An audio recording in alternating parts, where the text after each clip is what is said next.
एक सुंदर गांव में एक बुद्धिमान नारी रहती थी। उसका नाम था लीला। वह गांव की सभी समस्याओं का समाधान निकालती थी और लोगों की मदद करती थी। गांव के लोग उसे बहुत सम्मान देते थे।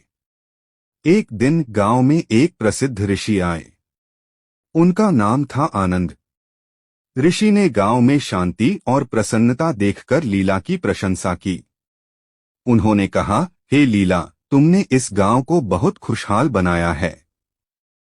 तुम्हारी बुद्धि और करुणा से लोग बहुत लाभान्वित हुए हैं। लीला ने विनम्रता से कहा, महात्मा, यह मेरा कोई विशेष गुण नहीं है। मैंने भी जीवन में बहुत संघर्ष किया है।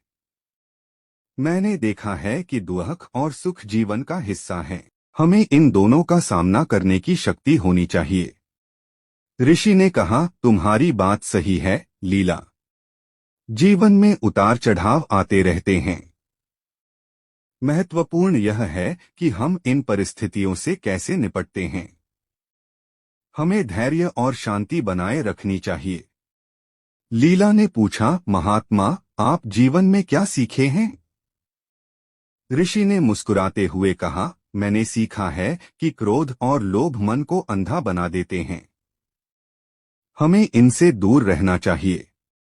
हमें दूसरों की मदद करनी चाहिए और हमेशा सत्य का मार्ग अपनाना चाहिए। लीला ने कहा, महात्मा, आपकी बातें बहुत सार्थक हैं। मैं इन बातों को हमेशा याद रखूंगी। ऋषि ने कहा, लीला, याद रखो, ज्ञान केवल किताबों में नहीं मिलता है। यह जीवन के अनुभवों से भी सीखा जा सकता है। हर व्यक्ति के पास कुछ न कुछ। विक्रम एक प्रतिभाशाली युवक था।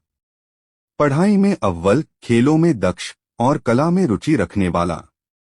लेकिन जीवन ने उसके साथ एक ऐसा खेल खेला कि वह धीरे धीरे खुद को ही भूलने लगा।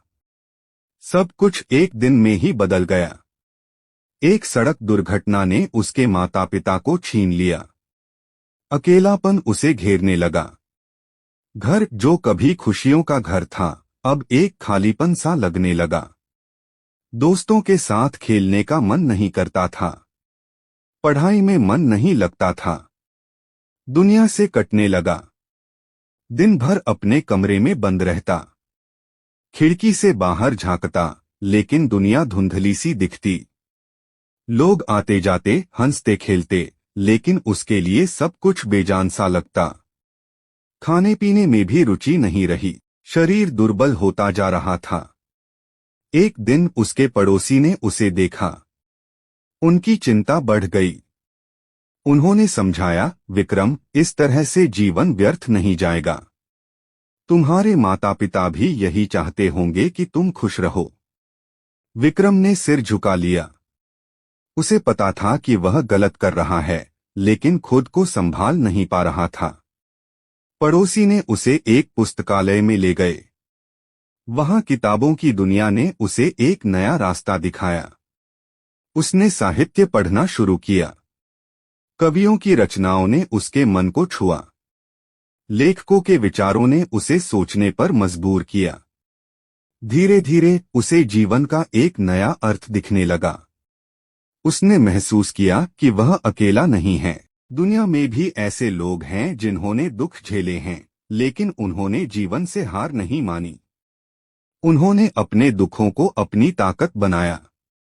उसने खुद को साहित्य की दुनिया में खो दिया। लिखना शुरू किया। अपने दुखों को शब्दों में ढालने लगा। धीरे धीरे उसके अंदर एक नई ऊर्जा का संचार हुआ। उसने सोचा, मेरे माता पिता चाहते होंगे कि मैं कुछ करूं। मैं अपने जीवन को सार्थक बनाऊं। उसने एक साहित्यिक संस्था बनाई। युवाओं को लेखन के लिए प्रोत्साहित किया। उनकी प्रतिभा को निखारा। धीरे धीरे वह फिर से उसी विक्रम बन गया जो कभी हुआ करता था। खुश, संतुष्ट और जीवन से जुड़ा हुआ। उसने महसूस किया कि दुख ने उसे तोड़ा नहीं, बल्कि मजबूत बनाया। एक युवक सबको धोखा देने लगा, पत्नी समझाती है। एक कहानी जो हर किसी